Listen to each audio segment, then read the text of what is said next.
Bueno, ya comenzamos. Listo, comenzamos. Bueno, pues muy buenas tardes para todos, para quienes, en especial para quienes nos acompañan hoy acá en el auditorio de la Macarena B. Es un enorme placer para mí, para el coloquio de licenciatura en física, para la universidad contar una vez más. Este sería el segundo coloquio presencial post pandemia y pues estamos muy emocionados de que nos acompañen. Hoy tenemos, bueno, también un saludo para todos los que nos acompañan por las redes sociales, por YouTube, por Facebook, que nos están escuchando por Zoom no hay nadie, pero, pero por Google Meet sí hay varios, entonces también un saludo para todos. Pues para mí es un enorme placer comenzar el año presentando este coloquio especial con una invitada especial, sobre todo teniendo en cuenta el contexto de los ciclos de los coloquios de licenciatura en física. El próximo que comenzamos este año es el ciclo de semilleros, en donde pues vamos a tener la participación de todos los semilleros de la licenciatura en física. Y pues digamos que en ese contexto resulta tremendamente afortunado tener hoy a una invitada como Laura María Palacios, que como ya saben ustedes de la publicidad que les hemos compartido, es estudiante del doctorado del Instituto Leibniz de Tecnología Fotónica, y pues nos va a contar sobre justamente, pues además de su trabajo en este doctorado, sobre toda su trayectoria y su historia de vida, lo que llamamos la travesía a Jena, que es la ciudad de la luz, desde su pregrado acá en la Universidad de Antioquia, en Medellín, hasta su maestría que terminó hace poco y su doctorado que acaba de comenzar. Entonces, pues hace rato no teníamos el placer de comenzar las charlas con un aplauso. Entonces, un aplauso para nuestra invitada. Gracias. Muchas gracias. Tienes láser. Sí, ahí ya está listo para. Sí, señor. Sí, gracias. Listo. Ok, buenas tardes. Ustedes ya me conocen. Yo soy Laura María Palacios Narváez. Yo vengo de Medellín y hoy les voy a comentar mi travesía hacia Jena, la ciudad de la luz. Voy a hablar de plasmones, biosensors y un poco más. Ok, ustedes ya deben saber, yo vengo de la Universidad de Antioquia, en Medellín. Yo estudié física desde el 2011 hasta el 2016. Eh, Allá trabajé en el grupo de óptica y siempre quise ir al exterior, siempre quise viajar, estudiar, viajar y conocer otras culturas diferentes, lenguajes. Entonces yo ya tenía desde esta época pensado que me iba a ir a otra parte y había decidido estudiar inglés y hice muchos cursos. También estudié online con Open English, un montón de cosas, pero uno siempre pierde la seguridad al hablar inglés con otras personas en el exterior. Por eso decidí irme a California por 3 meses como para perfeccionarlo, aunque uno nunca lo perfecciona, pero sí para sentirme más segura. Entonces, con ayuda de esta plataforma Helpex, fui a Estados Unidos. Pues yo ya había sacado la visa previamente, obviamente. Aquí pagué como $20 de membresía y con esto uno puede escribirle a diferentes personas, hosts, para que lo dejen a uno trabajar en diferentes lugares. Por ejemplo, yo trabajé en 2 farmas orgánicas, también trabajé en un campamento cristiano y también a lo último fui a Los Ángeles y trabajé en un hostal que quedaba cerca de Hollywood Boulevard. Entonces aquí no me daban dinero, pero me daban para quedarme, me daban comida y pues a veces los llevaban a pasear a uno. Fue muy chévere, una experiencia bastante chévere. Después volví a Colombia, presenté el IELTS, que es uno de los exámenes de inglés internacionales, y pues lo pasé, menos mal. Había que tener como un C1, ¿cierto? Normalmente un C1 es lo que piden para presentarse a las universidades internacionales. Algunas universidades piden un B2, pero son muy poquitas, entonces siempre hay que tratar de ir más lejos. Un C1 está bien, un C2 ya sería como perfeccionismo, pero si pueden con C2, muy bien, ¿cierto? Pero bueno, el inglés es muy importante, la carrera de pregrado es también muy importante, después hay que traducir papeles, hay que mandar cartas de motivación, hay que hacer un montón de papeleo, pero las dos cosas más importantes son el diploma, el inglés, y después uno se puede presentar fácilmente online. Uno manda la aplicación, yo la mandé a varias, entre ellas estaba el AVE School of Photonics, es un instituto que queda en la Universidad de Jena, está separado, tiene fondos separados económicamente, y aquí me aceptaron como 2 meses antes de que yo me fuera, yo preparé todo, vine otra vez a Bogotá por la visa de Alemania y ya me fui. Mi máster duró desde el 2017 al 2020 y además yo estuve trabajando para mi tesis y mis pasantías, fueron 2 pasantías y la tesis en Fraunhofer Institute. Aquí hice mi tesis, la asociación entre estos 2 institutos era muy estrecha, entonces no había problema en hacer todos mis trabajos aquí. Bueno, entonces el año pasado, en mayo, comencé mi doctorado en física en el Instituto Leibniz, en el departamento de nanofotónica. Ok, como ya les había contado, yo trabajé en mi tesis de pregrado, pues en la de Antioquia, y aquí hice la caracterización de un, un modulador espacial de luz. Esto es un LCOS, es como un LCD, pero este tiene silicon. Entonces tiene propiedades más avanzadas que un LCOS y de este lo sacamos de un picoproyector que era bastante económico en la época, como 170 euros, y lo que queríamos era usarlo para corregir aberraciones del ojo, por ejemplo, miopía, astigmatismos y todas esas cosas. Para eso utilizamos el formalismo de Jones para la caracterización, donde aquí usamos el ECOS es de reflexión, y usamos este arreglo óptico para la caracterización, donde hay un polarizador 1 y un polarizador 2. Al cambiar las polarizaciones, podemos obtener los parámetros que nos dan las características de este LCOS, del cual no se sabe nada porque lo cogimos de un picoproyector comercial. En mi tesis de máster trabajé con Autofocusing Systems. Aquí lo que hicimos fue la comparación de 2 métodos de corrección de distancia o de focusing. Entonces la corrección se da aquí en el camino 2, donde el camino 1 comienza en láser, viene aquí está un espejo deformable que lo usamos para la corrección del defocusing, y aquí está el target, el objetivo, donde este objetivo se iba moviendo y el láser se reflectaba, se devolvía por el camino hasta el beam splitter y volvía aquí, donde se hacía la corrección del defocusing. Aquí tenemos el SPAT. Cuando el SPAT no estaba enfocado, se veía que se hacía más grande, ¿cierto?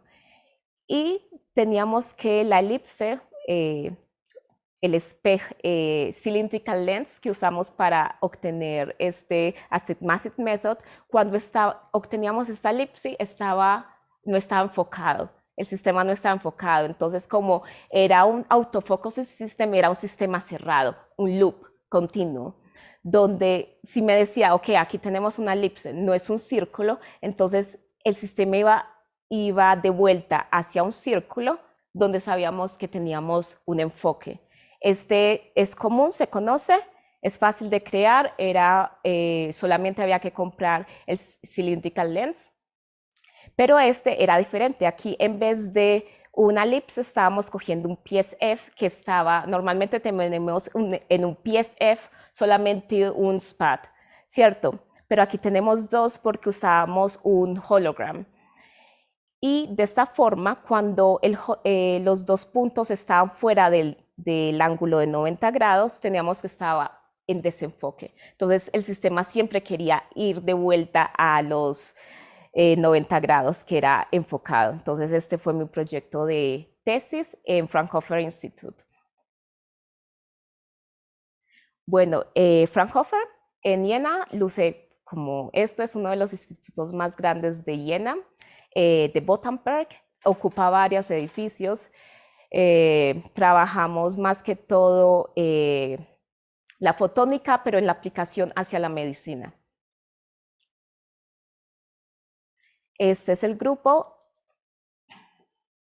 Ustedes, no sé, algunos ya conocen a Wolfgang, él ya vino varias veces, él es el jefe del grupo y ella es Andrea, ella es como la coordinadora, también es como la jefa de los estudiantes de doctorado. Florian llegó hace poquito también, él hace DNA origami, él viene también de un Fraunhofer, pero en Leipzig. Ellos trabajan allá con DNA origami. Nosotros este es Fraunhofer por lo menos, yo vengo de un instituto al otro muy cerca. Nosotros trabajamos más que todo con quantum y cosas más mecánicas. Ellos dos son también del grupo, pero son de microfluidic. Ellos trabajan con líquidos y nanopartículas. Este chico trabaja con un spectrometer que usa un sistema especial, es un filter. Yo uso yo uso un Michelson para my spectrometer. Y esta chica de aquí hace las nanopartículas, ella es la química del grupo. Los otros son estudiantes de maestría y esta chica también es un postdoc, ella es la bióloga del grupo y ella trabaja más en este mecanismo de hacer el sensor funcionar. Bueno, entonces ustedes dirán, ¿qué es un biosensor? Ustedes ya conocen, yo creo que ya tienen un conocimiento de qué son los corona test. Uno lo puede comprar en farmacias, no sé si aquí se pueden comprar, pero por ejemplo, en Alemania se puede comprar en todas partes, vale como €1. Este me lo dieron pasando por Estados Unidos, en Dallas, lo estaban dando así como para que uno se testee cuando uno llega al vuelo, cuando uno sale del vuelo. También es reconocido internacionalmente. La cosa es que estuve averiguando, pero hay que pagar la cita para que lo controlen a uno, que uno sí se esté testiendo bien. Pero bueno, eso es relativamente barato. Yo creo que en Estados Unidos es un poquito más sofisticado, debe valer como €4. Bueno, entonces, este es el mecanismo, el display de los corona test. Cuando son dos líneas es positivo, cuando es una línea es negativo. ¿Y por qué pasa esto? Bueno, nosotros tenemos aquí esas sensores de nanopartículas. Estas bolas aquí son nanopartículas, a las cuales les ha atado la mitad de una molécula, por ejemplo, el ADN que conoce todo el mundo. Esta molécula, bueno, se partió a la mitad y nosotros tenemos analíticos. Y cuando llegan a estas nanopartículas, si hay un entrelazado, si por ejemplo mitad de ADN encuentra su otra mitad, entonces tenemos esa detección que nos da las dos líneas. Cuando este ADN no encuentra su otra mitad, entonces no hay nada. Entonces no hay virus, no hay nada ahí, ¿cierto? Por eso funcionan esos tipos de mecanismos. Un poco más de física, ¿cierto? Nosotros lo hacemos con spectrometers, donde nosotros obtenemos esta curva de extinción. Y esta curva depende de la dimensión de la nanopartícula, del medio donde está la nanopartícula y del material de la nanopartícula. Nosotros lo que hacemos es tratar de cambiar el medio de la nanopartícula, porque si cambiamos el medio, como aquí, significa que algo más está ahí, ¿cierto? Y cuando cambiamos el medio, hay este desplazamiento entre la curva azul y la roja. Este es el delta máximo, que es igual a la sensibilidad de bulco por el delta de el refractive index, que es lo que cambiamos en estos momentos y fue lo que nos dio el shifting. Entonces, lo que el grupo quiere en estos momentos es mejorar la sensibilidad de las nanopartículas.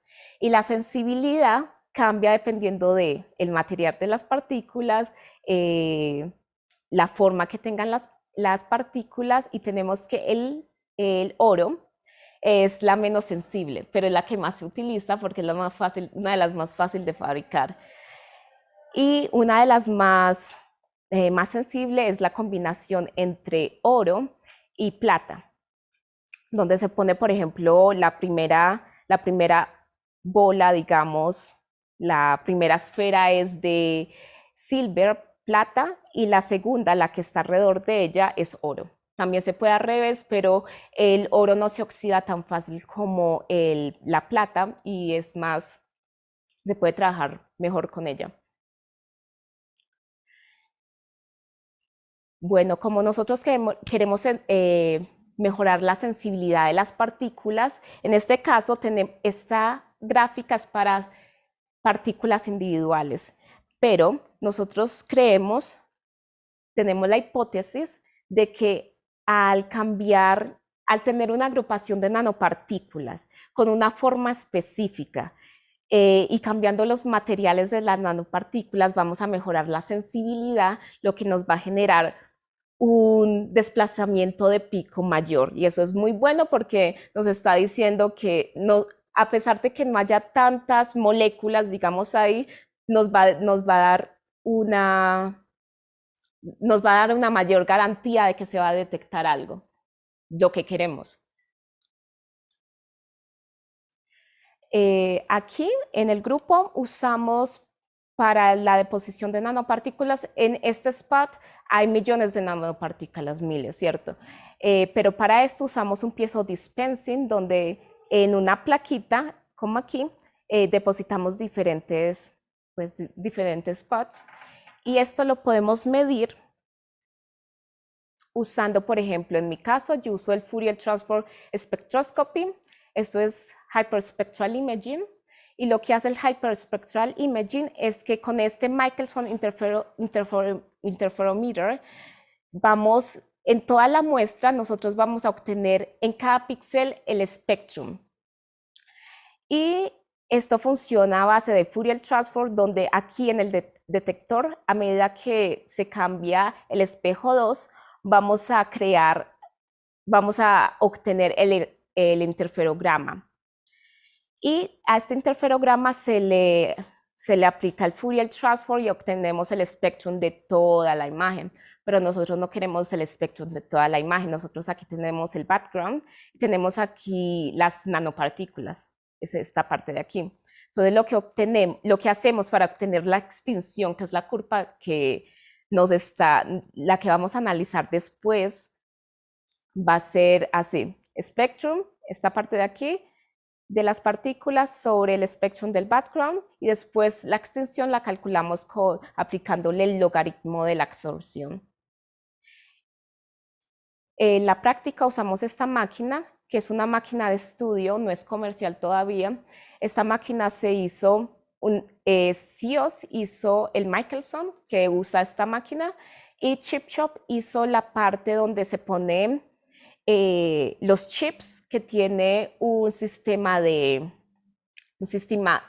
donde podemos agregarle líquidos a esta partícula y cambiarle el refractive index.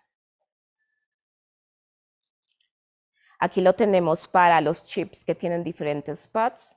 Aquí podemos, al aplicar esta misma fórmula, obtenemos el espectrum para todo el chip, y podemos obtener la curva de extinción para estas 45 partículas que están aquí al mismo tiempo. Esto dura más que todo, esta ha durado 7 minutos la medida, pero las medidas están entre 5 y 10 minutos, dependiendo de las imágenes el número de imágenes que se quieren escoger. A mayor imagen, mayor precisión. Cada color es cada spot.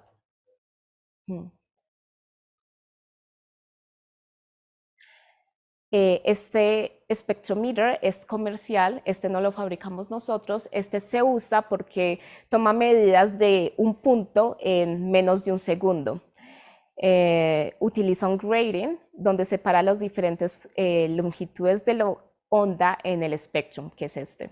Este pues, lo usa casi todo el mundo, es el que es el más confiable porque no está en proceso experimental, ¿cierto? Eso ya lo creó otra gente. Pero nosotros lo usamos porque queremos muchas veces tomar medidas rápidas y confiables de nuestros chips. Este otro spectrometer también es un hyperspectral imaging, o sea que está tomando en cada píxel el spectrum. Y esto lo trabaja uno de los chicos que les mostré anteriormente, André, y este utiliza el Liquid Crystal Tunable Filter. Es un filter que está escogiendo los wavelengths, los longitudes de onda, ¿sí? Y después reconstruye el espectro de las partículas. También está en proceso experimental. También hacemos simulaciones en el grupo. Por ejemplo, yo estoy trabajando con Python usando esta librería PyGDM que trabaja con el Green Dyadic Method y resuelve las ecuaciones de Maxwell. Aquí lo que se hace es discretizar la partícula en volumen y se utiliza también un propagador generalizado. Aquí se puede modelar el sustrato, el medio y también la parte, si uno quiere agregar una parte superior a la nanopartícula. Con esto se calcula el espectro, también el campo magnético y eléctrico alrededor de la partícula y dentro de la partícula y otras cosas más. A nosotros nos interesa especialmente por el espectro. Aquí tenemos una medida de nanodiscos, medida experimental de nanodiscos, donde se hizo la medida con el chip shop, la máquina que les mostré al principio, que utiliza el Michelson, y tienen titanium, 4 nanometers titanium, plus de 20 nanometers gold. Y aquí tenemos el spectrum que obtenimos con el chip shop y el pico está alrededor de 639.1 nanometers. Aquí tenemos la simulación de solamente un nanodisco y tiene las mismas, es casi exactamente las mismas condiciones que esta parte experimental y obtuvimos que la medida de extinción, que es la curva azul, el pico está alrededor de 639 nanometers. Entonces hay una equivalencia entre estas dos, entre la medida experimental y la simulación. Bueno, Katia, la química del grupo, es la rusa también. Ella ella hace nanopartículas. En esos momentos está haciendo nanotriángulos. Y lo que hace es comenzar con semillas de oro que tienen un diámetro de más o menos 2 nanometers y las crece hasta llegar a agregando otras sustancias que pues yo no sé mucho de eso, ¿cierto? Llega a los nanotriángulos. Y pues Florian, que viene del otro Fraunhofer de Leipzig, él está trabajando con DNA origami y lo que hace es crear estas estructuras de DNA con un hueco en la mitad. Aquí tenemos un rectángulo, pues un rectángulo, y aquí lo que se espera es agregar nanopartículas para tener estos arrays de single nanoparticles, que sería también útil investigar la sensitividad de este tipo de arreglos. Muchas gracias y preguntas.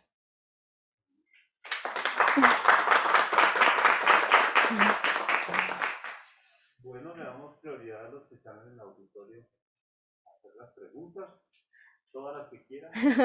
Tampoco. Gracias. ¿Me puedo sentar? Claro, porque eso ahorita no te dejan descansar. No, pero todavía no estoy cansada.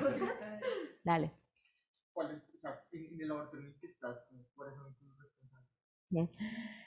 Pues mi responsabilidad es hacer las simulaciones, trabajar con el chip shop en Michelson, también hacer los hybrid nanostructures, que es trabajar con este lithography, donde se hacen los huecos usando, pues, tenemos el vidrio, tenemos la resina y tenemos la estampa, ¿cierto? La estampa hace los huecos y en estos huecos se ponen los nanopartículas. Y después toca medir el spectrum y caracterizarlo haciendo, pues caracterizándolo, sacándole la sensibilidad de bulco y también la sensibilidad molecular. ¿No?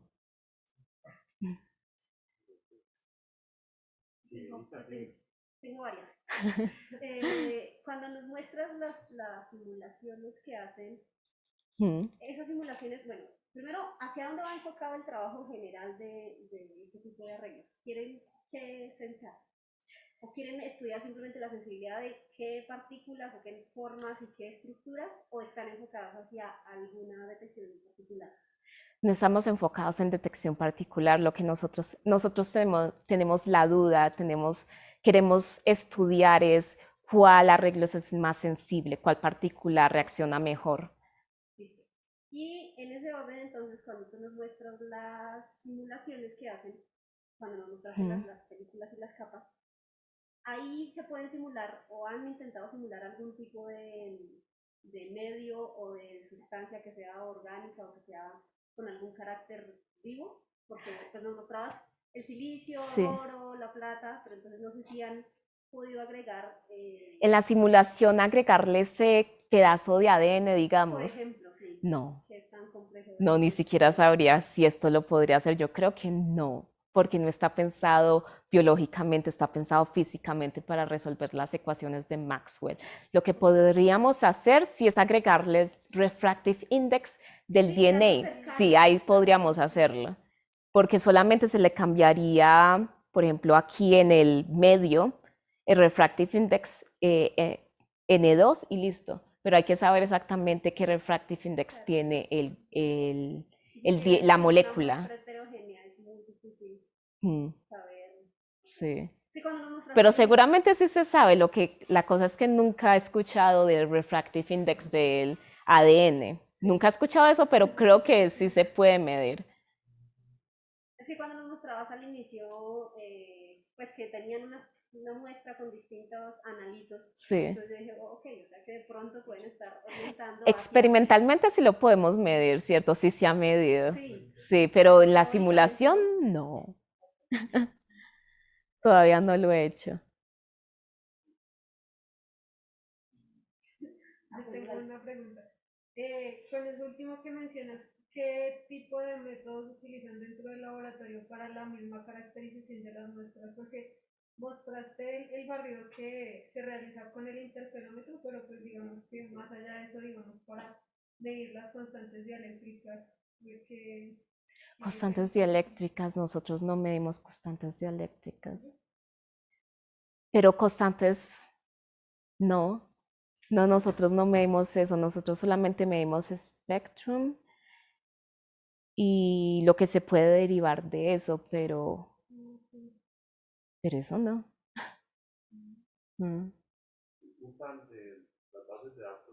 Sí.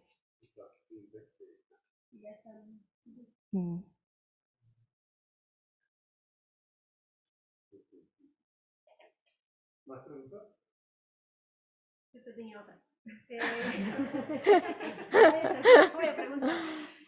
Cuando nos mostraste que quieren pues, tener varias nanopartículas y formar como una estructura, ¿hay también algún tipo de arreglo que tenga mejor respuesta? Porque en la imagen nos mostraste que parecía como un triangulito, como un círculo, pero no nos contaste si de pronto organizarlas de cierta forma muestran mejor respuesta. Sí, sí muestran mejor respuesta. La cosa es que no me atrevería a decir ahora mismo cuál es la mejor porque está muy como al comienzo. Sí.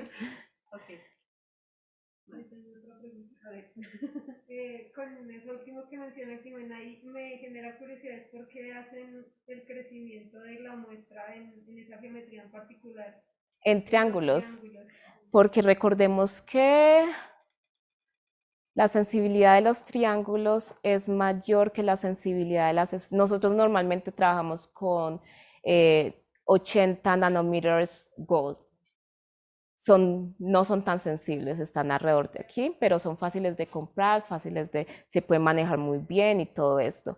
Pero los triángulos, por ejemplo, spheres, roads, triangles, mira, la sensibilidad de los triángulos comienza desde 200 hasta, hasta más allá, dependiendo, esto es para plata, ¿cierto? Esto depende del tamaño de estas nanopartículas. ¿Y eso se debe a que cubre mayor el área del sensor? No, no es por eso. Es por las partículas, así, es por la estructura de la partícula, la geometría de la partícula, perdón. Pero así explicarlo, ¿por qué? No es fácil. O sea, esto, precisamente todo esto se apoya en las simulaciones, porque la distribución, como decía Laura, de los campos eléctricos y magnéticos, que al final son los que van a contribuir a mejor sensibilidad, es muy complejo. Y para el caso de la esfera, pues no es tan complejo el cálculo, es decir, como hacer una predicción, pero para sacarlos ahí, si lo saben. Sí, aquí solamente utilizan el meat-theory. Sí, eso se puede calcular analíticamente. Digamos que al momento de uno unir las partículas circulares van a quedar más espacios, pues yo lo diré por eso. Entonces, en el momento de unir las partículas del triángulo, pues van a digamos, ocupar más espacio y van a quedar menos huecos. Pero yo no diría por eso, porque si es así, entonces no nos tomaríamos el trabajo de hacer nanopartículas, sino que solamente pondríamos una lámina continua de oro o de otro material, entonces no creo que sea por eso. Por ejemplo, en las láminas hay un problema adicional y es que algo orgánico, hay más facilidad de que hayan bloques que se peguen unas con otras, que se les va a llegar a una masa que no vas a poder medir, que vas a poder pensar. Una pregunta con respecto a eso. ¿Han probado unir diferentes geometrías? O sea, por ejemplo, un triángulo con otra nanopartícula. No. Pero es que, como te digo, la cosa es que está al principio de lo que estamos haciendo. Pero lo que queremos, si, por ejemplo, con este tipo de huecos, lo que queremos es tratar de controlar más lo que estamos agregando. Por ejemplo, aquí puse como si fuera esferas de oro, pero perfectamente se podría combinar oro, plata, triángulos de plata y así. Pero hay que... Sí, la cosa es que hay que ser muy ordenado en lo que se está estudiando. Pues no se puede pasar de un orden al caos completo, porque al final no sabemos lo que está funcionando y lo que no está funcionando. Pero dices que las estructuras cold shell son las más sensibles. ¿Las corchas? Cold shell, las de tienen un núcleo y recubierto. Sí, esas son las más sensibles hasta el momento. ¿Más preguntas? Dale, es que hay algo que no me quedó muy claro, la verdad. Ahorita cuando mostraste la simulación, el nanodisco estaba como en un octágono. Te iba a preguntar, tú nos decías que en estos equipos hay muchas nanopartículas, ¿verdad? ¿O están organizadas de esa manera? No, aquí hay muchos nanodiscos. ¿Pero dentro de uno solo? Dentro de uno solo, sí, pero están en desorden. Y como decía el profesor en la conferencia de la semana pasada, cuando está en desorden, se considera solamente el pico del SPR, que sería este, que sería como para el single particle. ¿No estarían organizadas? No están organizadas. Aquí se usó el colloidal method y todo está en desorden. Si se usara el electron beam lithography, ahí sí habría un orden, pero aquí pues se hizo en desorden. Sí, sí. Sí, también se va a hacer en orden usando el electron beam lithography, que ahí se puede hacer el hueco, colocar el titanio, después el oro y uno ya sabe aquí sí hay una partícula. Claro que esa imagen... Sí, esa imagen engaña, pero yo les dije no. Muy ordenado para ser coloidal.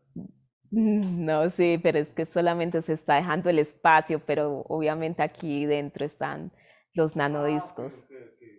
Esto es con el mask que hace Sí. los cilindros y ahí dentro... No, este es inclusive sin el mask. En este se usó, a ver, yo les muestro.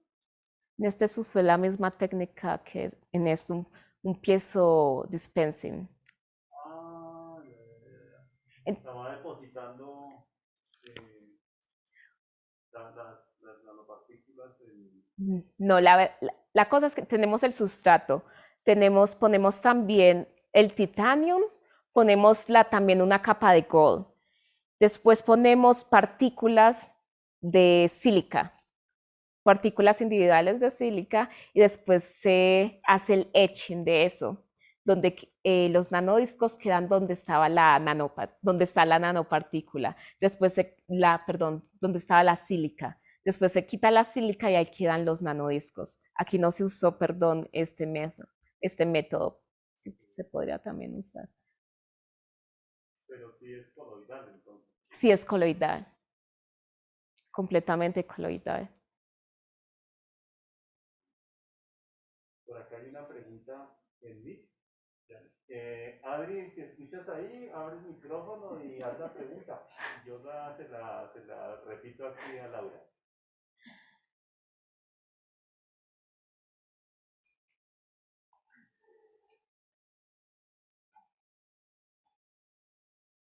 Adriana.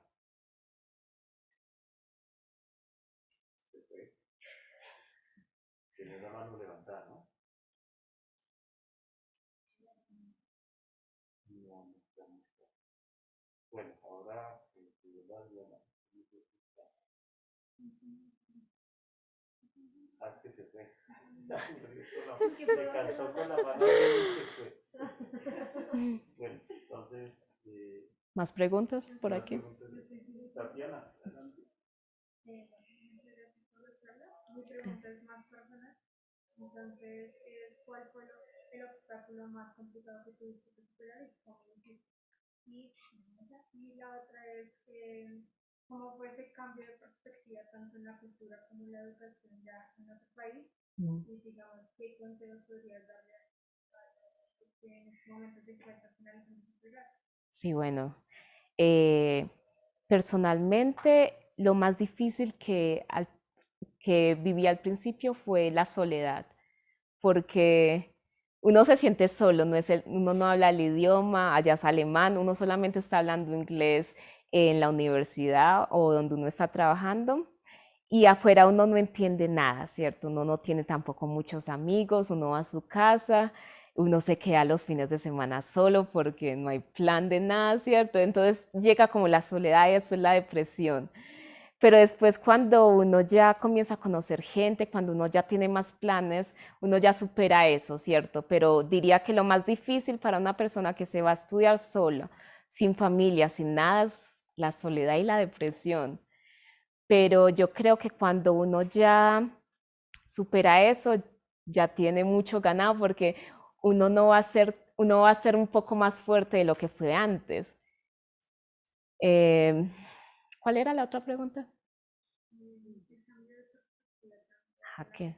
Bueno, por ejemplo, aquí es muy limitado hacer ciencia, ¿cierto? En Colombia, uno siempre está con el limitante del dinero. Siempre es como que, bueno, aquí no solamente se puede hacer simulación.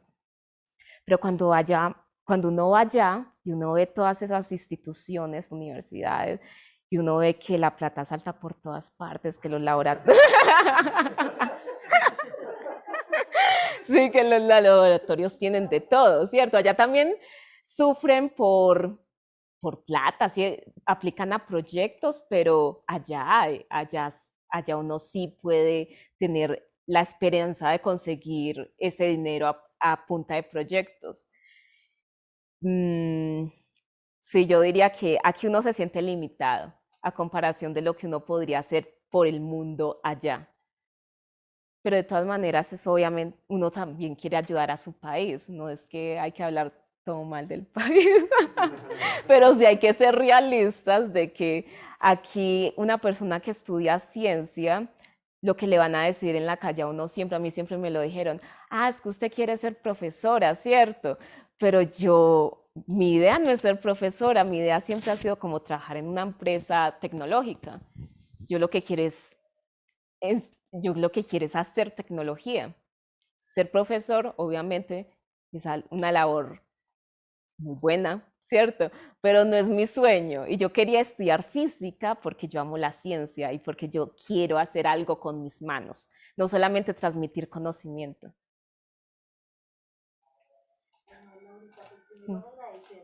Gracias. Muchas gracias. Gracias. Digamos que dos preguntas, como la dirección que tú estabas mencionando esta cuenta. Bueno, lo primero, ¿cuál sería como ese fin último que buscan con esa información? Entiendo que están empezando a obtener información. ¿Hacia dónde se proyectan, digamos, desde la perspectiva de lo que tú dices? ¿Para qué va a ser útil, digamos, esto? Me parece interesante. Y la segunda es, ahora sí es cierto, un consejo para nosotros los dos, desde la mirada de otros países.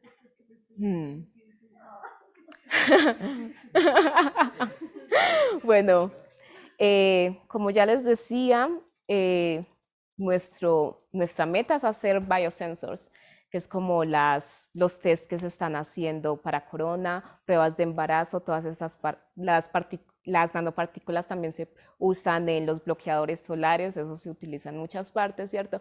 Pero nosotros nos queremos enfocar en ese camino de detectar moléculas. Y pues en estos momentos ya está esa tecnología, lo que queremos es mejorarla. En estos momentos están usando, digamos que los test no son 100% confiables, ¿cierto? Y lo que queremos es obtener partículas o arreglos de partículas tan sensibles que estos biosensors funcionen con un 100% de garantía.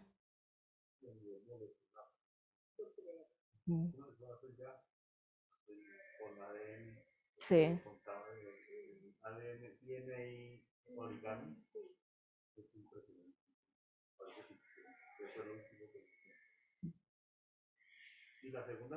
Verdad, la más importante. Pues yo creo que los colombianos tenemos una mentalidad derrotista, ¿cierto? Y siempre todo es como todo malo aquí, no, y yo vengo de Colombia y como que pena, y todo es como que siempre como lo que se hace en este país es malo, ¿cierto? Como que no hay tan buenos estudiantes, pero mentira, nosotros aquí tenemos muy buenos estudiantes, genios, grandes simuladores, ¿cierto? Pero lo que nos ha hecho falta siempre es la plata, porque nosotros lo que no tenemos es dinero para la tecnología, sí tenemos, pero lo utilizan para otras cosas. Los profesores deberían centrarse en construir esa autoestima para el estudiante, porque lo que más que todo construye el país en general, no solamente los profesores, es una mentalidad derrotista, una mentalidad de gente que no sirve para nada. Eso hay que cambiarlo, porque cuando uno va allá, a uno lo consideran como una persona como que estudia una maestría, que estudia un pregrado, y que ellos como que no todo el mundo allá estudia tanto como aquí estudiamos más, hay más gente en la universidad, porque ellos tienen un sistema de educación donde paran a los estudiantes dependiendo de sus niveles académicos.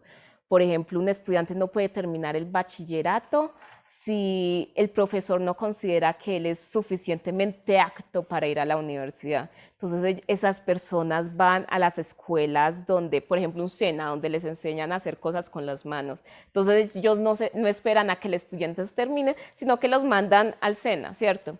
pero el estudiante no tiene la oportunidad de superarse a sí mismo, eso también es malo, ¿cierto? Ese es un problema que tienen en Alemania porque hay gente que también tiene muy mala autoestima por no terminar. Es que ¿quién va a tener buena autoestima si no termina un bachillerato? Bueno, sí. Las personas que sí pueden terminar el bachillerato, digamos que son las mejorcitas personas en Alemania, ¿cierto? Estas personas pueden ir a la universidad, pero son más poquitas, no son tantas personas como aquí que van a la universidad, porque aquí no se corta al estudiante, aquí dejan al estudiante ir y superarse. Eso es una parte muy positiva de Colombia. Se me fue la idea. Pero sí, allá no hay tantos profesionales y tampoco hay tantos másteres y mucho menos doctores. La gente se queda en todos de dos caminos y se quedan muchos. Pero los extranjeros son los que más que todo van allá a hacer doctorados y maestrías. A esa persona se le respeta mucho.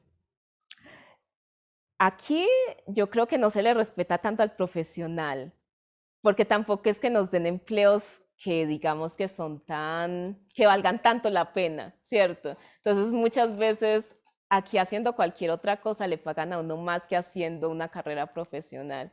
Entonces es también el respeto. Allá se respeta, aquí no tanto, ¿cierto? Tenía más preguntas. Aprovechando la imagen del sistema de microfluidics que allá. La debí pasar, ¿no? Tenías que hablar todo, ¿no? Cuando nos mencionaste lo del sistema de microfluidica, me quedé con la duda de si están haciendo pruebas pues, actualmente donde pasen alguna sustancia, Sí. digamos, funcionalizan esa sustancia, luego pasan otra que se hidra, que se limpie. Claro, eso se hace normalmente profesionalmente con Michelson. Con si ves estos cositos aquí de fluidos, por ahí pasan los líquidos. Y con este pumping ayuda a pasar estos líquidos. Entonces, esto está conectado a ese chip, de chip shop. Y usando más que todo esta es donde se están haciendo este tipo de experimentos. Eso ya está, pues ya hay un protocolo de cómo hacerlo. Yo también ahora comencé a pasar los fluidos al chip shop y también funciona perfectamente. Y se ve el shifting, el desplazamiento del pico. ¿Qué concentraciones utilizan ahí, por ejemplo, en el chip? ¿Qué cantidad de sustrato o elemento analizar se necesita? De la solución. Sí. Pues ahí usamos agua,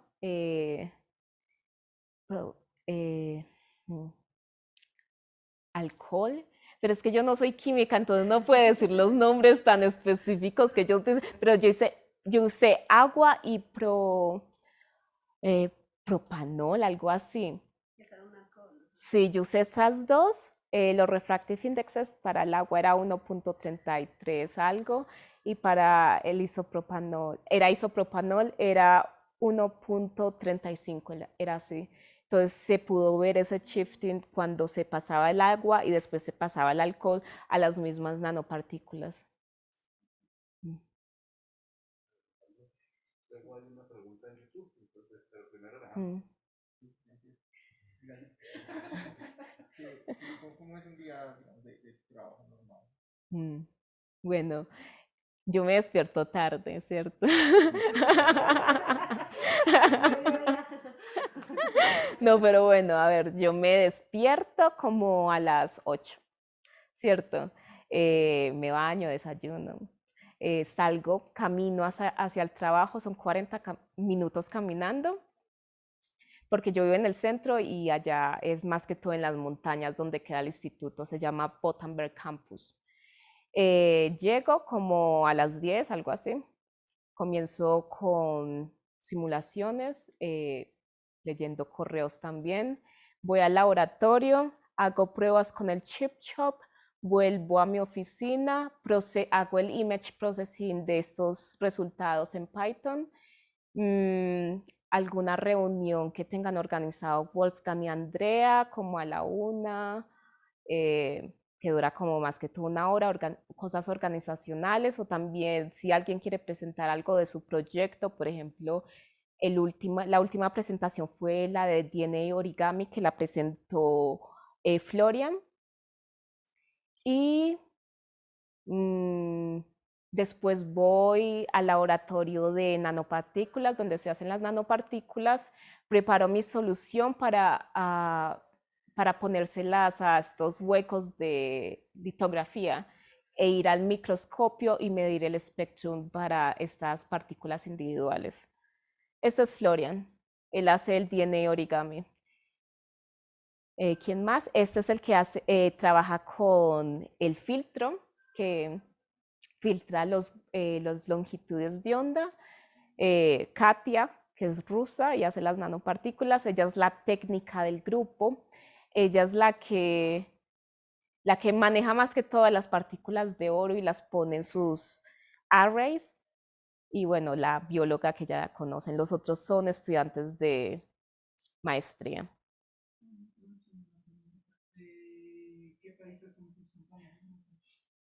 Pues el grupo originalmente habla alemán. Casi siempre cuando no están estudiantes como yo, que son internacionales, hablan en alemán, ¿cierto?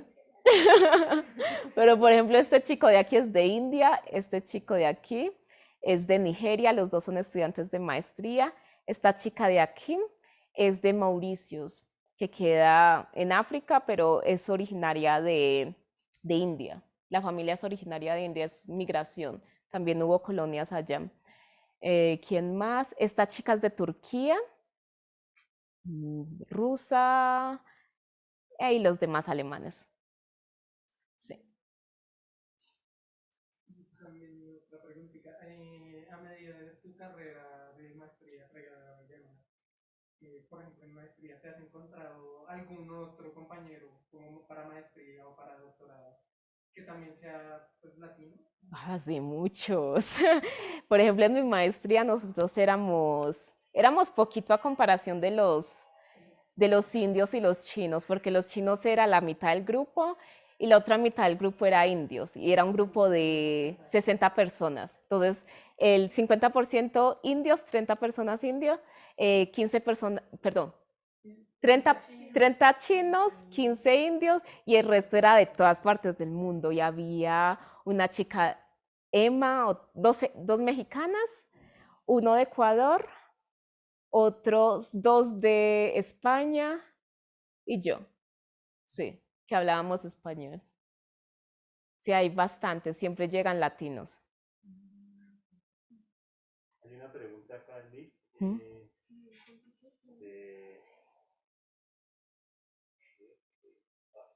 ¿tienes la mano levantada? A ver, ¿tienes la mano levantada si quieres? Paulo Hernández, si quieres dar la pregunta y te la transmitimos acá a Laura.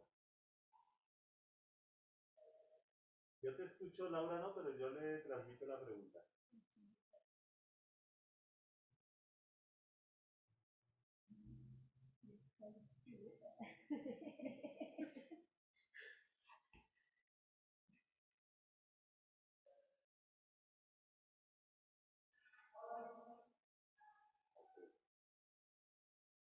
Pregunta Eder, o te pide que si porfa le cuentas un poco más de detalles sobre el voluntariado y cómo enfocar el estudio del inglés para llegar a esos niveles sin ser estudiante de idiomas o de lingüística, pues, un estudiante de física, licenciatura en física.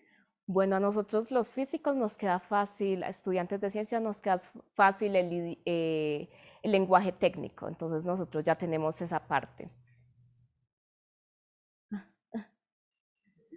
O sea, bueno, nosotros ya tenemos la parte técnica del lenguaje físico al leer artículos en inglés, ¿cierto? Lo que nos hace falta es la fluidez a la hora de hablar.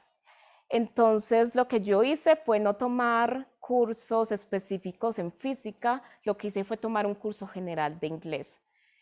Y como Open English, aquí aprendí a hablar como lenguaje cotidiano, lo que se habla todos los días, ¿cierto? y más en HELPEX, que fue ya ir a Estados Unidos y hablar con gente de absolutamente todo, porque uno aquí aprende como una base, ¿cierto? Pero allá uno está viviendo, por ejemplo, en una granja orgánica. Y yo no sabía, por ejemplo, que de leche es milk, ¿cierto? Pero milking es como cuando ordeñar la vaca, ¿cierto? Entonces, todas esas cositas que uno piensa que no son tan importantes, pero que uno al final como que, bueno, ya como que me siento un poco más confiada de hablar el idioma. Esto aquí es una página que uno va al internet, paga 20 dólares para la membresía. Esta membresía dura un año. Y con esta membresía uno tiene la oportunidad de ver a muchas personas que tienen diferentes negocios. Yo me metí con granjas orgánicas porque quería hacer algo con las manos, ¿cierto? Siempre estando ahí con el computador tampoco es bueno, hay que ir al campo también. Y bueno, aquí contacté a esta gente, les escribí una pequeña historia, me dijeron si podían tenerme o no por el tiempo que yo quería, ellos me respondían sí o no y yo iba, ¿cierto? Entonces yo ya, el primer destino al que fui fue San Francisco, era cerca de San Francisco. Mi avión estuvo en San Francisco, yo después cogí un bus a Sonoma, que queda como a media hora de San Francisco, es un suburbio. Aquí cultivan vino y todas esas cosas. Ellos tenían una granja hermosa. Aquí pasé como 3 semanas. Después ya se acabó como esa permanencia ahí y me fui a un campamento cristiano donde está la gente que uno ve en televisión, que uno dice, uy, qué extremista, ¿cierto? Pero son muy buena gente y dan todo con la plataforma. Yo lo hice todo con la plataforma y solamente costó 20 euros, que no es nada. Y le dan a uno comida, lo pasean a uno por todas partes y lo dejan a uno quedar en su casa y lo tienen a uno en condiciones buenas, ¿cierto? Tan buenas que yo creo que hasta vi mejor que aquí.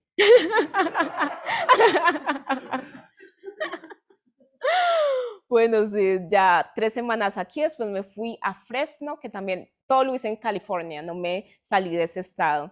Fui a Fresno, me quedé como un mes aquí con los niños, también era una granja, era como recogiendo, ¿cómo se llama esto? Duraznos. Todos estos duraznos se cortaban a la mitad y se secaban al aire libre y esto se llevaba en avión a África, era como para, pues, beneficencia para los niños de África, gente de África, ¿cierto?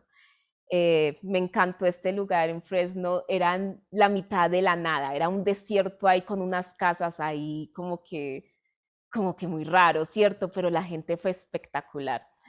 Después fui a Sacramento, que es la capital de California. Ahí pasé una semana porque no me gustó mucho esa granja orgánica, la gente era más rara. Y después me volví a San Francisco y fui a trabajar con una familia como por 2 semanas, ¿cierto? Ahí estaba haciendo como tareas varias. Y ya a lo último, ya era lo último de mi viaje, faltaba como un mes, me fui a Los Ángeles, que fue el mejor destino. Yo pensé que yo no me iba a gustar Los Ángeles porque a mí no es alguien que le guste las fiestas y todas esas cosas, pero realmente uno tiene que ir a Los Ángeles.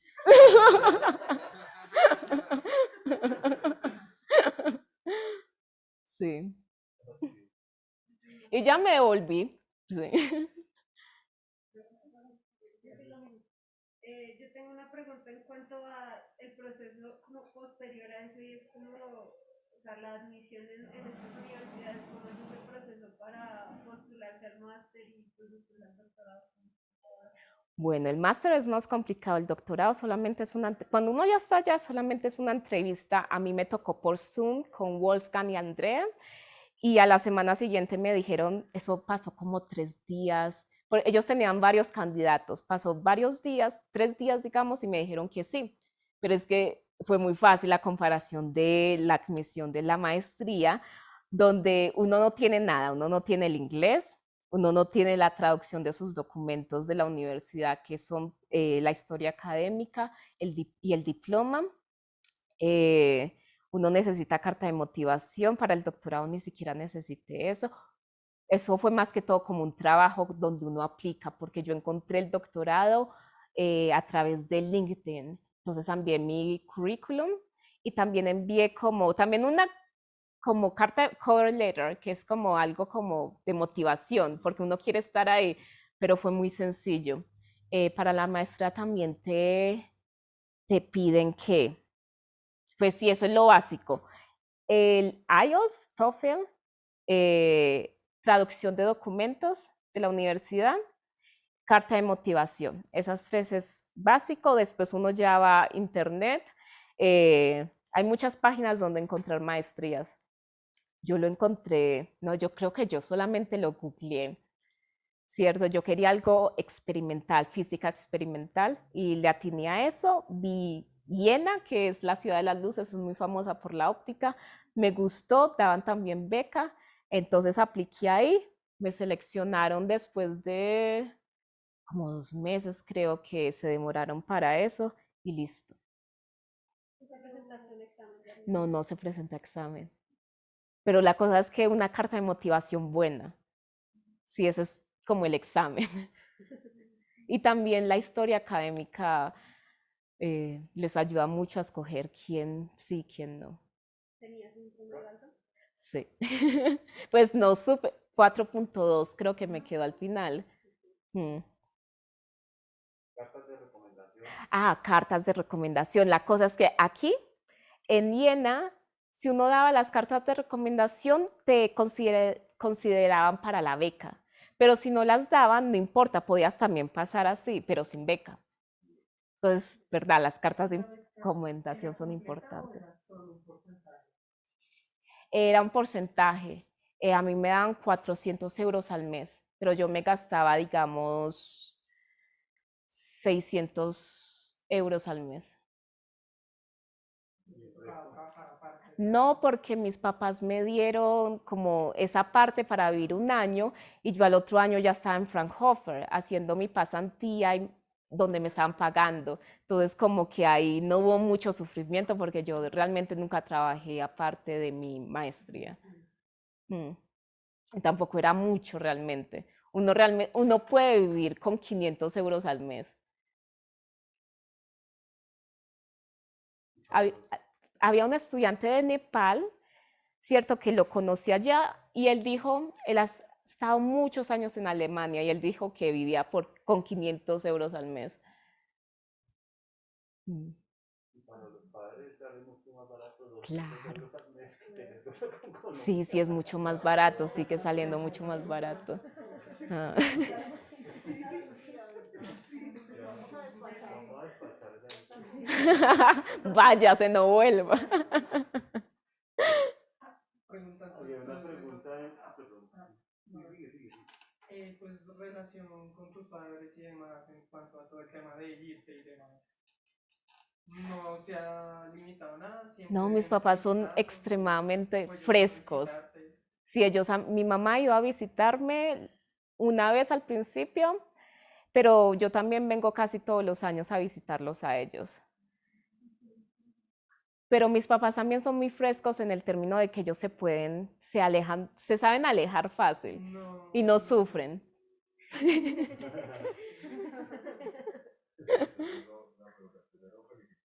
Muchas gracias.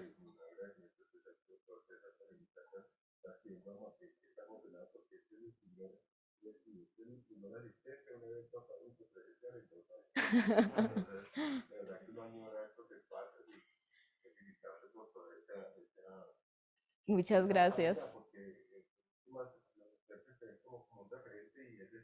Eso espero.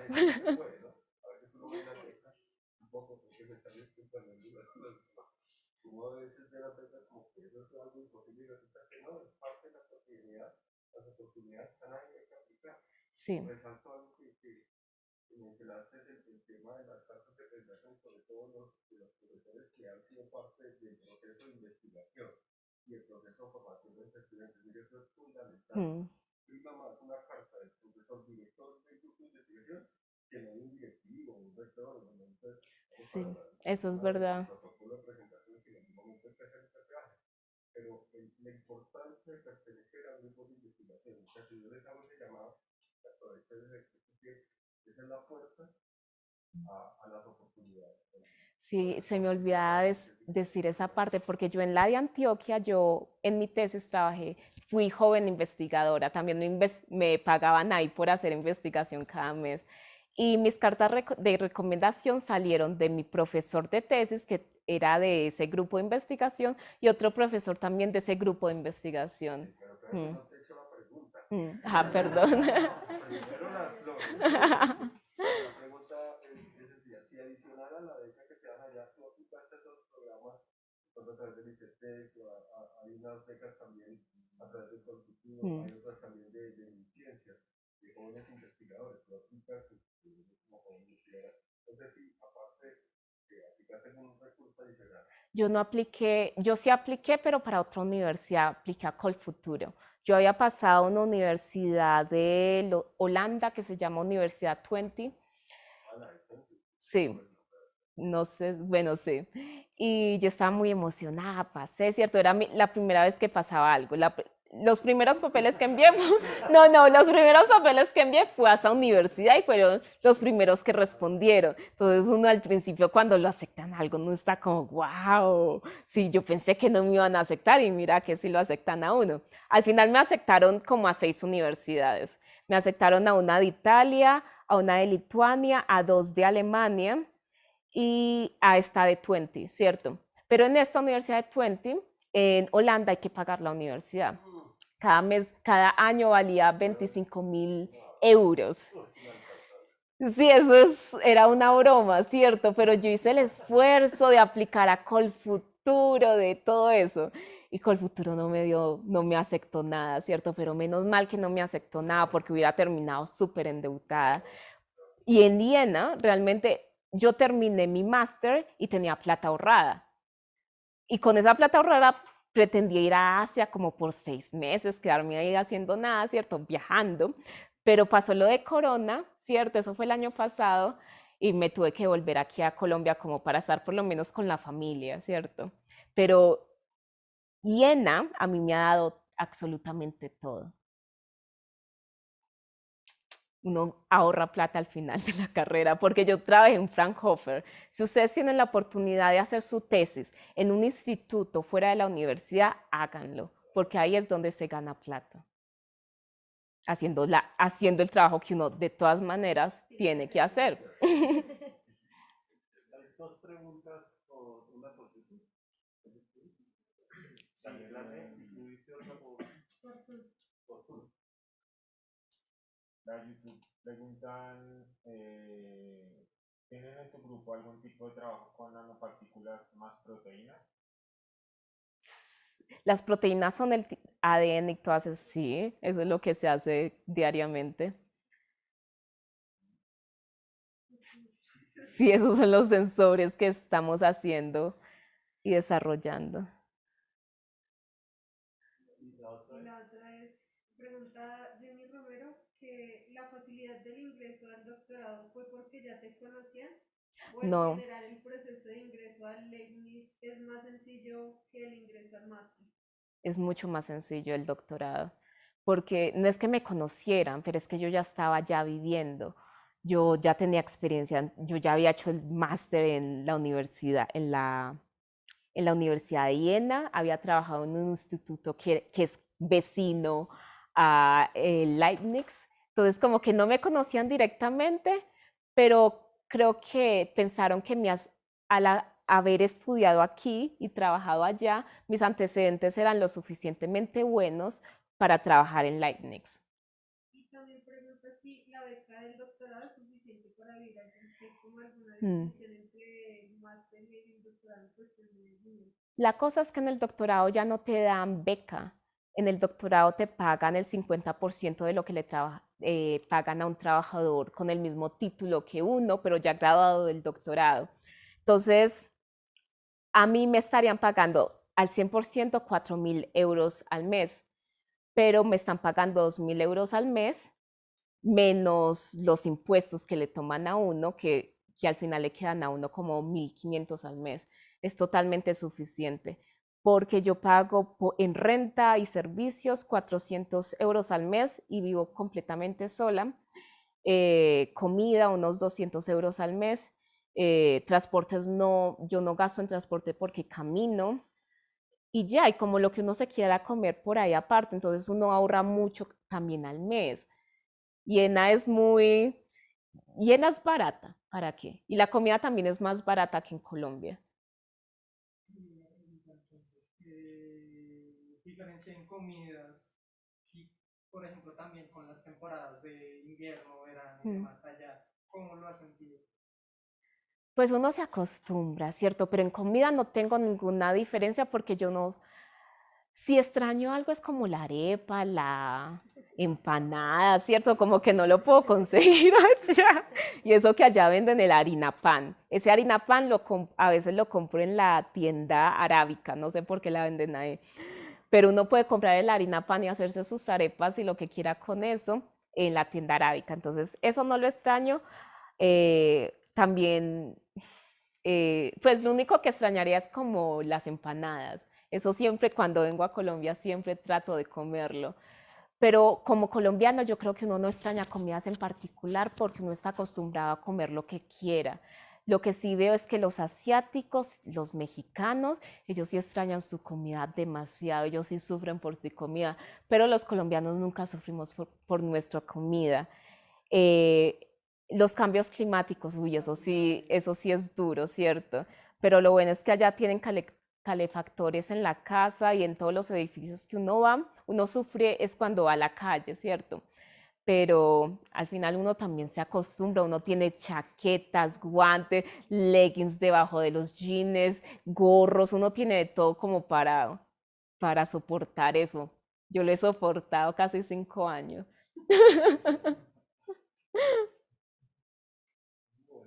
Una pregunta más. Yo quería hacer comentarios respecto a una respuesta que tuviste sobre unas recomendaciones para los estudiantes. Que tú llamaste la mentalidad derrotista. Yo le agregaría que tenemos también la mentalidad colonista. Y es que nos concebimos como una especie inferior frente Sí, a cualquier extranjero. exactamente. Venezolano, No, pero los colombianos yo sí he visto que los ecuatorianos están aún más allá abajo. Pero llega, es decir, eso nos golpea muy fuerte, Sí. lo que tú llamabas también la autoestima.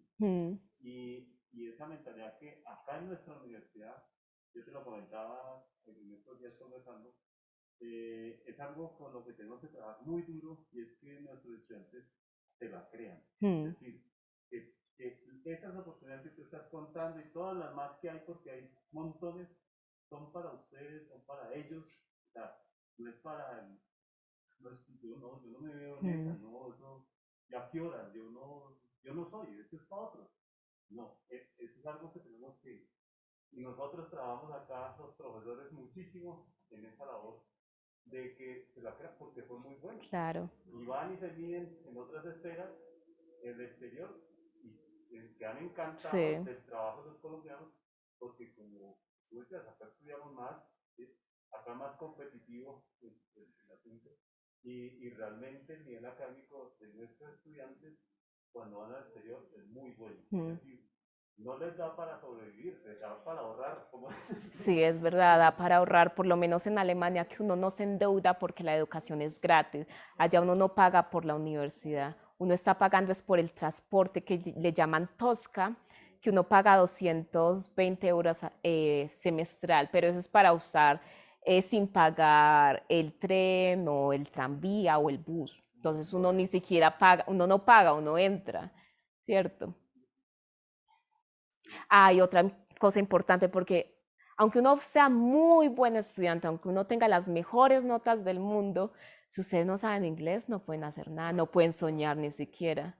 La cosa es invertir mucho en el inglés, hacer el esfuerzo de estudiarlo, de ser capaz de tener una conversación para que uno pueda acceder a todas estas cosas. con determinación. Es lo que yo veo en el caso que tú cuentas, que pues es que salir del pregrado en 3 meses, o sea, ya salir a un voluntariado de 3 meses, claro, eso requiere que desde antes se pensó que lo del inglés era en serio, que tocaba tomárselo en serio y lograr programar todo para que tú nos contabas, ¿no? Al día siguiente de la Sí. graduación del pregrado, estaba en el aeropuerto yendo a continuar su plan de formación con mira. Sí, yo nunca había salido al exterior. Yo sí había viajado nacionalmente, en avión, ¿cierto? Tampoco era tan montañera. Pero bueno, esto fue mi primer viaje al exterior, a Estados Unidos, donde la gente habla un idioma diferente, ¿cierto? Y uno le cuentan historias de terror para salir ir por migración en Estados Unidos. Y yo tenía un miedo que cuando yo estaba en el avión, yo pensaba, ay, que esto nunca aterrice. ¿Cómo pido agua? Yo sabía cómo pedir agua, pero me da pena pedir agua.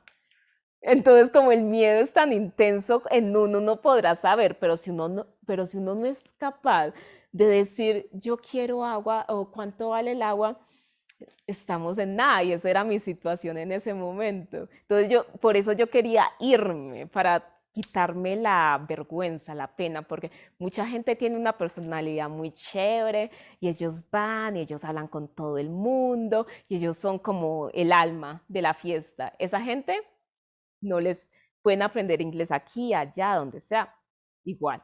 Pero hay otra gente como más tímida, y yo era más tímida, ¿cierto? En esa época. Y me costaba más hablar con gente que no conocía. Y yo sentí que todas esas experiencias me ayudaron a soltarme más con las personas, a ser más abierta.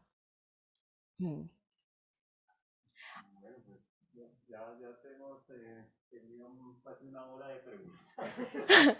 Bueno, y otra cosa que les quería decir, porque tú decías que yo me preparé para irme a Estados Unidos un año antes. Yo ya un año antes tenía la visa, ya había venido otra vez a Bogotá. Yo solamente he venido a Bogotá a conseguir visa. Esta es mi primera estancia en Bogotá, donde yo he visto cosas. Yo no conocía la Candelaria, el Monserrate, yo no sabía que Bogotá era pensé que no era tan chévere.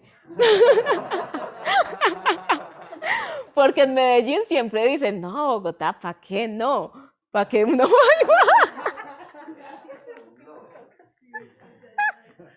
Por eso como que uno no viene aquí, uno viene aquí por los papeles, uno va a la playa para vacaciones, pero Bogotá me gustó mucho, es bastante limpia, la gente decente, había muchas cosas que conocer.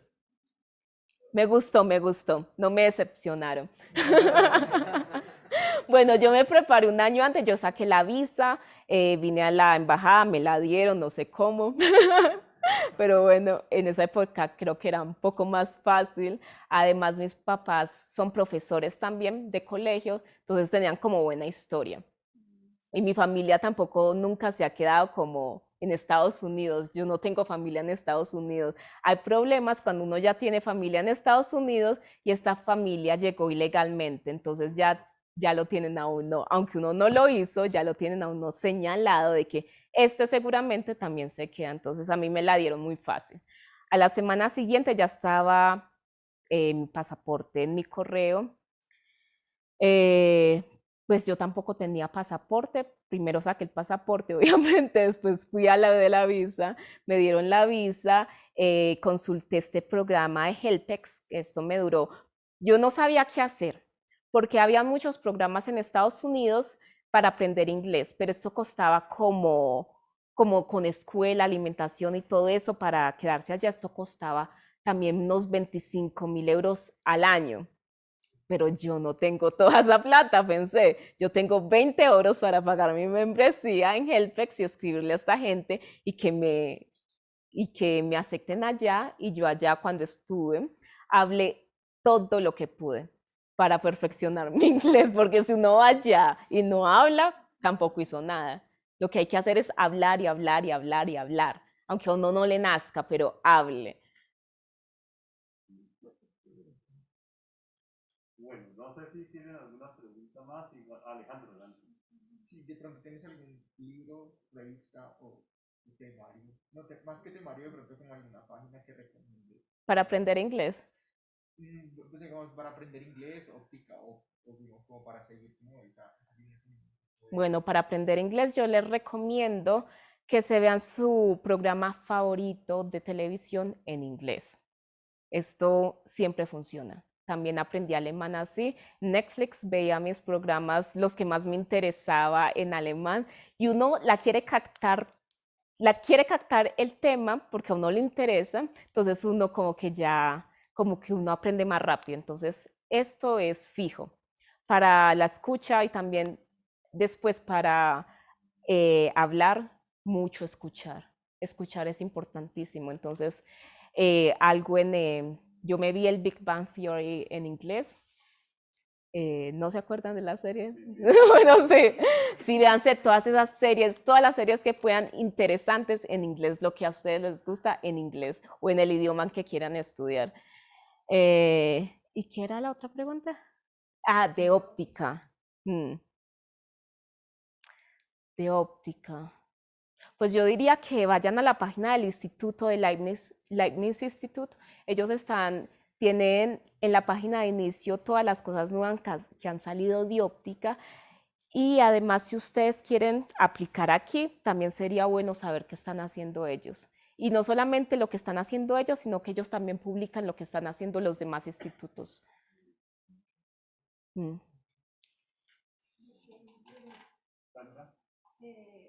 Son preguntas que si para el voluntariado tuviste que pagar tus vuelos.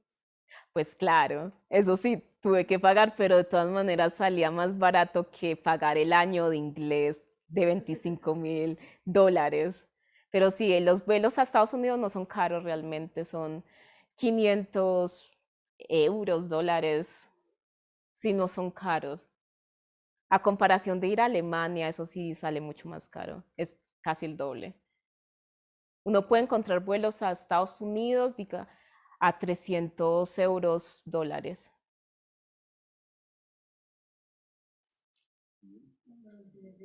¿En el pregrado nunca pensaste en hacer o meterte en los intercambios que hacían de la misma universidad? Sí, yo quería hacer eso, pero no me resultó nunca tan fácil. Yo sí vi gente que lo hizo, ¿cierto? Pero no, mi grupo de investigación nunca como que me mostró como un programa que se acomodara a lo que yo estaba haciendo, y además yo tampoco fui tan proactiva en hacerlo. Entonces, pues si no sigan mi recomendación, sean proactivos en esa parte, porque yo ahí sí la dañé, porque yo lo quería hacer, pero no lo hice. Además, la de Antioquia siempre, en esa época tuvo muchos paros, entonces siempre fue como difícil tratar de irse a otras partes porque la universidad o estaba cerrada o estaba pasando algo. ¿Qué oportunidades de progreso después de ser ilustrado? Pues yo quiero irme a una empresa, por ejemplo, una Zeiss, donde hacen microscopios, o pues lo que estoy haciendo en estos momentos sería irme a una empresa donde fabriquen estos biosensores. Pero sí, yo lo que quiero es quedarme allá en una empresa, seguramente en Iena, porque en Iena están todas estas empresas tecnológicas relacionadas con la óptica. Relacionado con eso, ¿no te han llegado propuestas de las mismas empresas? Yo estuve, cuando apliqué al doctorado, yo había aplicado a otras partes, ¿cierto? Y tuve entrevistas con empresas, pero la cosa es que uno realmente necesita saber un excelente alemán, un alemán C1. Y mi alemán en esa época, eso fue el año pasado, digamos, estaba en un B2, ¿cierto?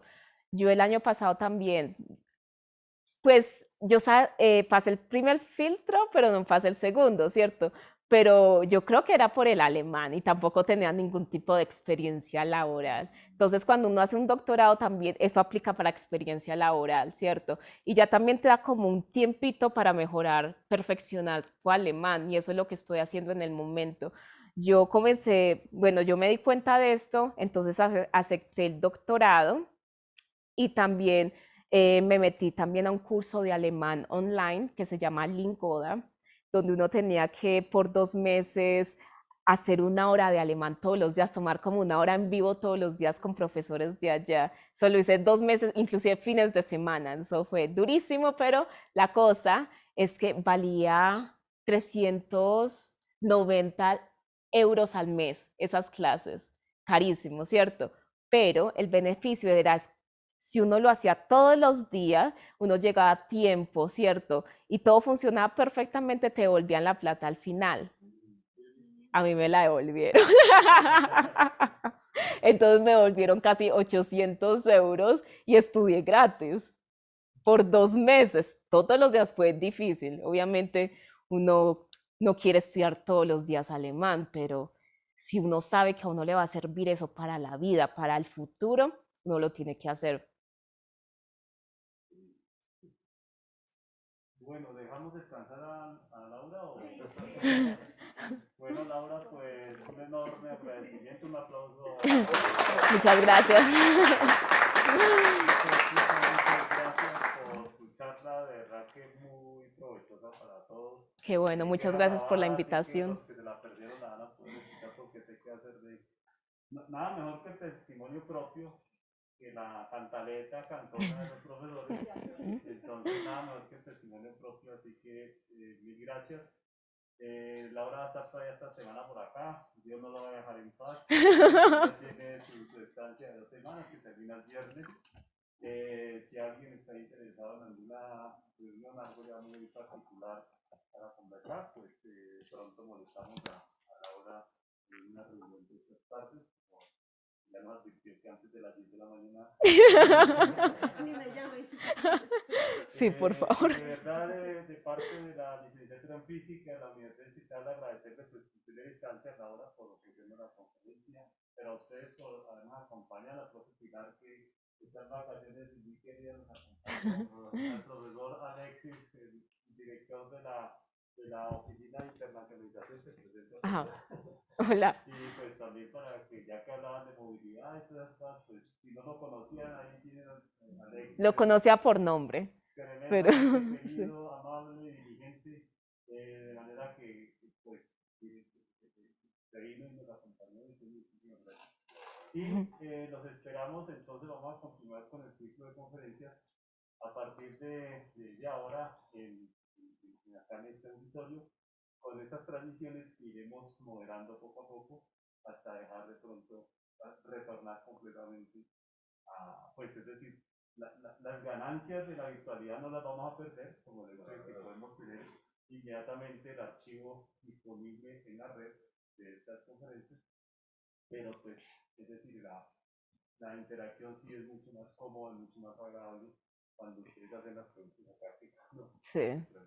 Definitivamente. Entonces, de verdad que muchas gracias. Y ya, pues nada, hasta la próxima. Yo ya había dicho que al final podemos tener una conversación, pues, los chicos que estén interesados con Laura, algo más informal, le invitan un café, ya escucharon que no toma cerveza. Yo no dije que no tomaba cerveza.